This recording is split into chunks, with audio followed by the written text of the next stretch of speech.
Goosebumps is rated West because it may be too spooky for kids.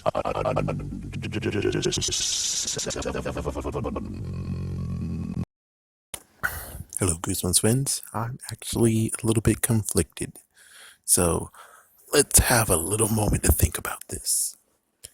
Previously, I actually thought of the idea and the fact of they have so much stuff done thanks to the first movie. The second movie, I think they reused. So they have a lot of stuff in the first movie that they've done.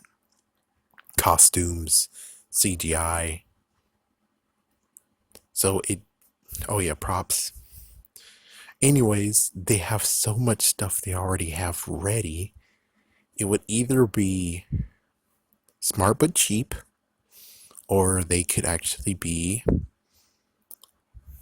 not too smart, kind of doofus, but catering to the fans somewhat.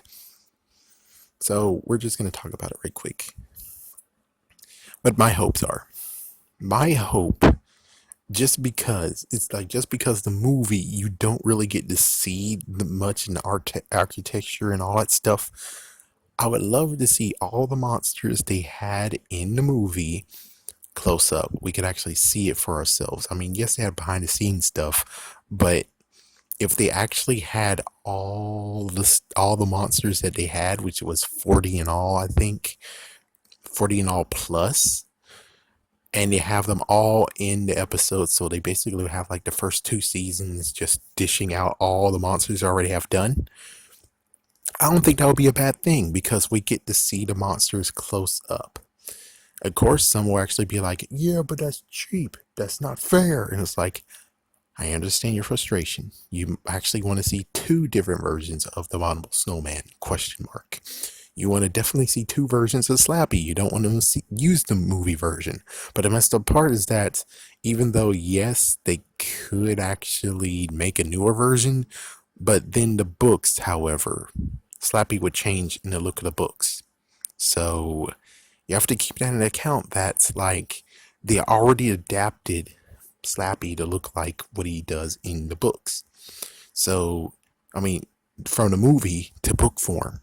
So you can't really actually think to yourself that, oh yes, they can make a brand new Slappy. You'll look completely different. It's like, yeah, but then they have to change marketing. That means the books have to actually change, which is like, that's a big kind of uh-oh. It's a big serious uh-oh, because yeah, then all of a sudden they have to actually change the look of them again, which is not uncommon. But on the other hand, yeah, do you really think they actually would do that? Because, well, even though I don't think Scholastic's making money on the books. Sony's not making money on the books at all. So it doesn't really matter to them, but for Scholastic, however, they do have to have a say, and they most likely will say, hey, we have Slappy looking like this. It sells the books. If we have two different versions of Slappy, two different looks, well, that kind of complicates things to where it's like, oh, then we have to make even newer covers and have new releases. And even though the variants would be an interesting idea, where it's like, okay, we're going to have to do Slappy World all over again, which is like, well, the Slappy books all over again. The messed up part is that that's some work. I mean, look at them. They're not even releasing half of the rest of the books of the original 62. They're not doing that. And it's like, why? Why aren't you doing that? I mean, make new versions of the covers. And it's like, they're not doing it. I mean, wow, it's a messed up decline from 10 books to 4. They're not doing it. So why would you think they actually will change the covers on it? And someone will be like, well, do they have to even change the covers? And it's like, to be uniform, most likely yes. To be uniform, most likely yes. Even though someone will be like, oh, but in the episode version, original series, they didn't change Slappy to change the look of them. Yes, they didn't do it. They definitely didn't do it. And I think it's because more of the fact of the books are already made. The books are already made. There's no way to actually recall them. Could they have done a newer version? Yeah, but I'm pretty sure that at that point they're like, yeah, no reprints. Yeah, no, thank you. We're not gonna redo a friggin' variant. No thanks. until 2003. Even then, it's like no new artwork except for two. With all that said,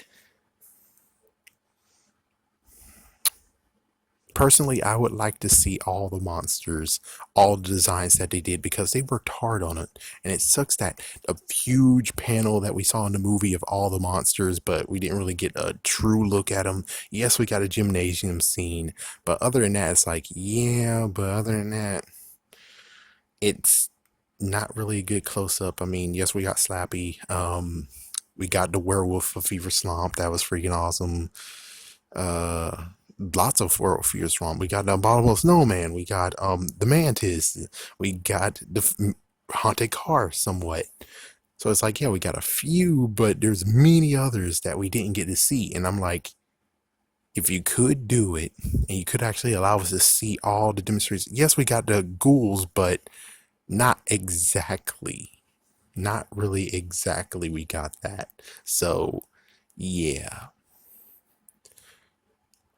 You know, it would be kind of interesting that they would do that I didn't think about.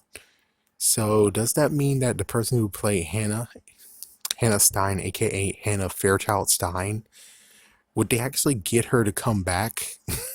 It's like, yeah, would they actually get her to come back? Even though it's like, yeah, but she aged out. Hannah's supposed to be like a preteen. She's like, it's like, technically, I guess she could still fit in it anyways. She could easily fit in. It's still perfect. It'll still work. But it's like, would they actually call her back for that? That's interesting. We'll have to see. If they do, that's pretty awesome. That would be pretty awesome. But getting new versions of it, doubt I'm fine with it. It'll be perfectly fine if they just decide to scrap everything and just say make something brand spanking new. But I'm pretty sure, cheap wise but smart, they will take everything that they had in the movie. I could say movies, but nothing new came from the freaking second movie. Come on. So all the stuff that's in the first movie, I'm pretty sure they could easily just take those, take costumes, take props, take CGI, and just put it into the episode. The end. So hopefully this time we don't have the Abominable Snowman close to being done or close to even being started on and then canceled. Hopefully they'll actually just have the Abominable Snowman like in the first season.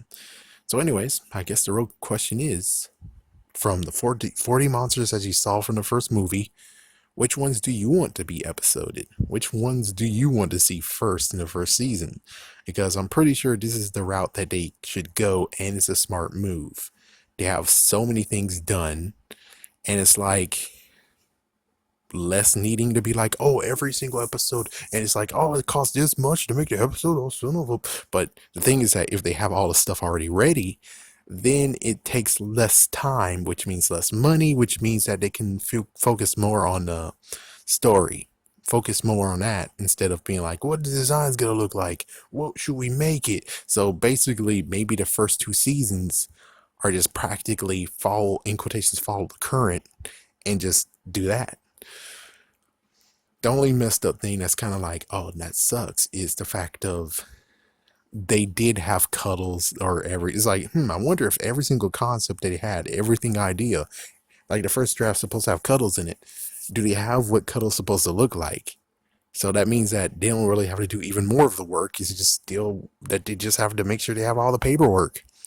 So it's like, was Cuddles even made? Did they already do the CGI in Cuddles? And if we get that thing fast, like zoom, then we know for a fact that, yeah, they actually did have Cuddles in the movie. It's just that they got rid of them. But I'm like, it's hard to say. I'm pretty sure they might have actually got rid of them before CGI effects, because that would have cost money and they would have wasted money and blah, blah, blah. But anyways, I just thought I should actually talk about this. Again, I personally hope that they do show us all the monsters in. And would I like a constellation prize where they're like, oh yeah, they do have all the monsters and photos, and they released it on a DVD or something, or Blu-ray, and it's like, well, that's what I wanted. Why didn't they release it on a YouTube or something? Why didn't someone already do that? But in either way, I still just want to see the monsters and have them their time to shine of the work that they did, because they did a lot of work in their background characters, and you don't really actually notice how good they did until they get to shine. I mean, they did Scarecrow at Midnight. They did the Scarecrows. I want to see those, even though they most likely would. Will they really be that big? It's like, yeah, will they really actually be that big? What the? Anyways, have a scary day. Have a scary night.